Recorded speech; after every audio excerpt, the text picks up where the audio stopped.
Bonjour, c'est Jean-Marie. Aujourd'hui, je vais vous présenter mon bassin, donc suivez-moi.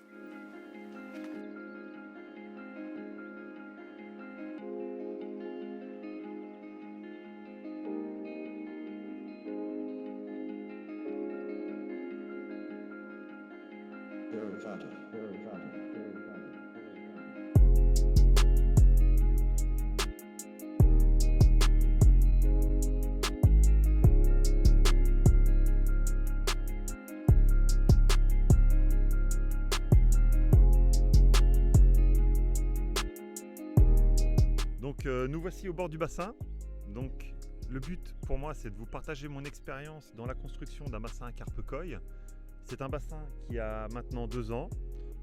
Je vais vous présenter donc l'environnement dans un premier temps sur cette vidéo avec les plantes, les poissons. On va parler un peu de la structure et de l'aménagement. Et dans de prochaines vidéos, on abordera l'aspect technique avec les éléments de construction comme la bâche et la terrasse, l'environnement, le système de pompage, la filtration, etc.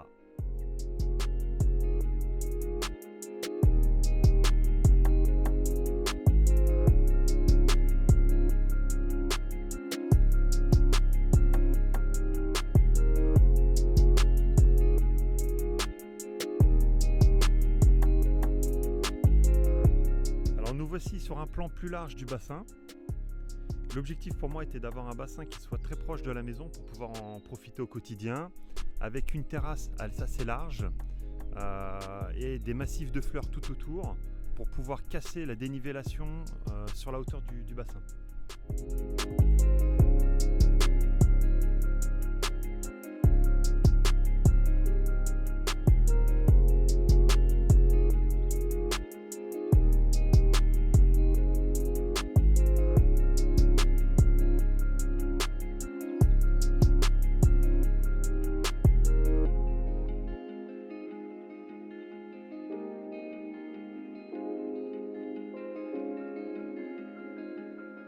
Alors à propos des dimensions du bassin, c'est un bassin qui fait 5,50 m de long par 2,50 m de large avec 1,20 m de profondeur sur la partie la plus profonde puisque le fond est taillé en pointe de diamant avec une bonde de fond au point le plus profond. On a de chaque côté du bassin un lagunage. Donc ce sont des lagunages qui font 1 mètre de large, ce qui me permet d'avoir un jardin aquatique. Les lagunages sont profonds d'à peu près 30 cm et il y a un lit de pouzzolane de 40 à 50 cm, ce qui permet aux racines des plantes qui sont déjà dans des paniers, mais de venir s'alimenter sans venir percer le liner en EPDM.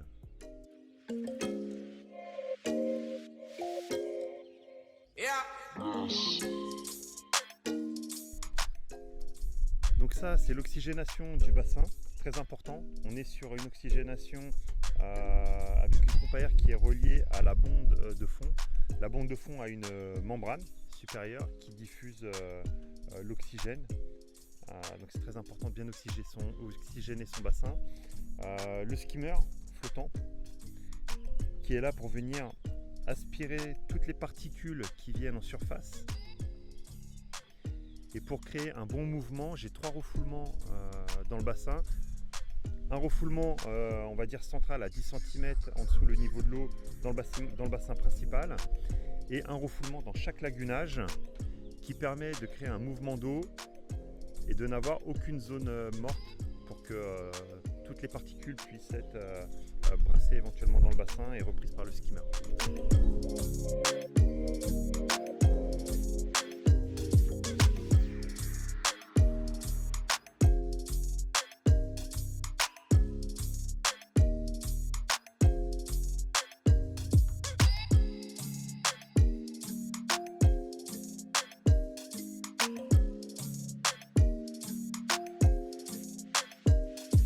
Depuis une quinzaine de jours, nous avons 2 poules d'eau qui sont venues établir domicile dans notre bassin.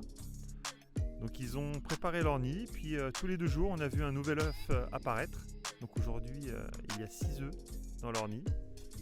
Et d'après ce que j'ai compris, au bout de 21 jours, on devrait commencer à voir sortir les premiers poussins.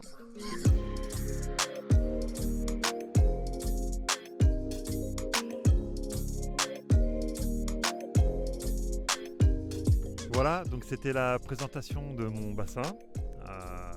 On se retrouvera sur de nouvelles vidéos où on parlera un peu plus technique, peut-être sur la filtration ou alors la construction en elle-même, toute la structure du bassin avec le liner et tout ça. Voilà, merci, à bientôt.